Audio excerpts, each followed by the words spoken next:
Here's a quick video on what to do with a Wizard of Oz pinball machine when you come up to one on location, your buddy's house, at a show, whatever. The code is the sleeper hit of the game. The code rocks. Of course, it is a beautiful machine. It's a great world under glass. And the echo chamber will call it, they'll say it's not a good shooter. It looks pretty, but it's not a good shooter. And I disagree with that. I think it might not be a Keith Allen shooter, but it shoots just fine. And I'll even kind of just go through the shots real quick on it. And so we'll get up to it here. Well, the ramp is the main shot of the game. The ramp can be hit with both flippers. You got through the pops left orbit, and you got a right orbit that's very clean to hit. Sometimes the magnet will grab it and put it down through the Oz lanes.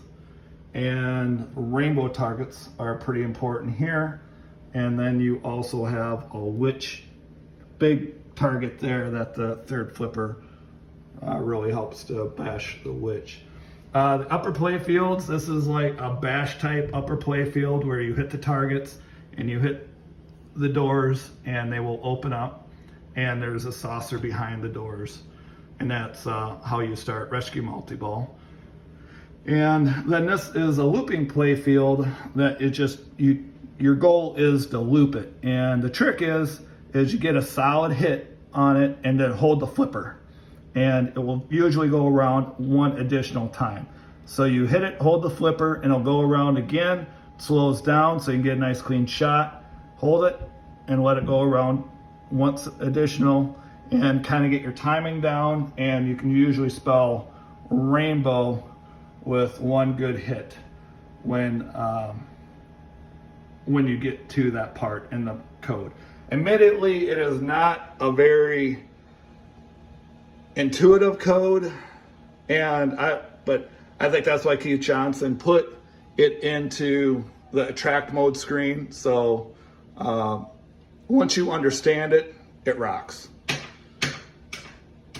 So let me show you. All I'm doing here is just hitting one of the flippers, and then you flip through it till you get to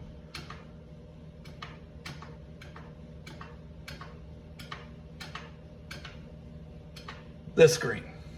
Okay, so there's 4 boxes there. So there's 4 objectives to complete to get to battle the Wicked Witch mode.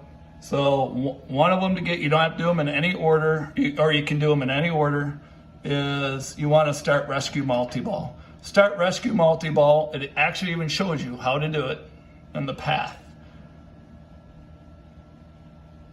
And to save Dorothy, you want to hit these 2 targets, and then it captures Dorothy in the back, and then the monkey, flying monkey, will grab the ball and put it in behind there, and then you spell rescue, bash open the doors, and you rescue her. Rescue multi-ball will start. And again, you go to that, and it actually does kind of tell you that in the path. The other thing is go over the 3 rollovers,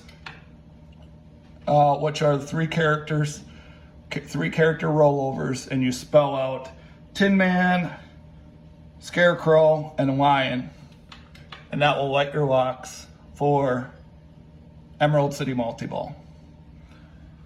This one here, you just basically start your witch hurry-ups and go through Fireball Frenzy, and that's just all just smacking the witch. There's nothing more to that.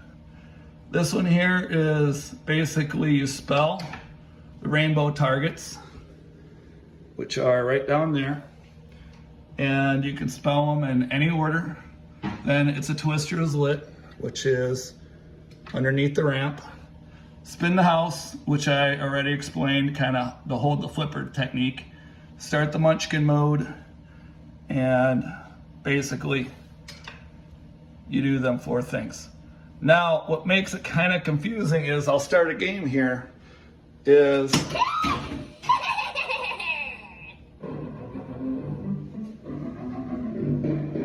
this is the game UI. That matches up pretty good. The rainbow matches up. The haunted forest is actually doesn't really match up, but when you do get to right there, you press and hold the flipper button and it will show you your progression through it. So that way it does keep track, so you don't have to remember where you're at. And it also will show you kind of what other things are going on in the code also. But that's a little trick I wanted to show everybody, is don't put any money into it, don't even press start, is just press and hold the flipper button and study that one screen and work your way through the game, and it's awesome.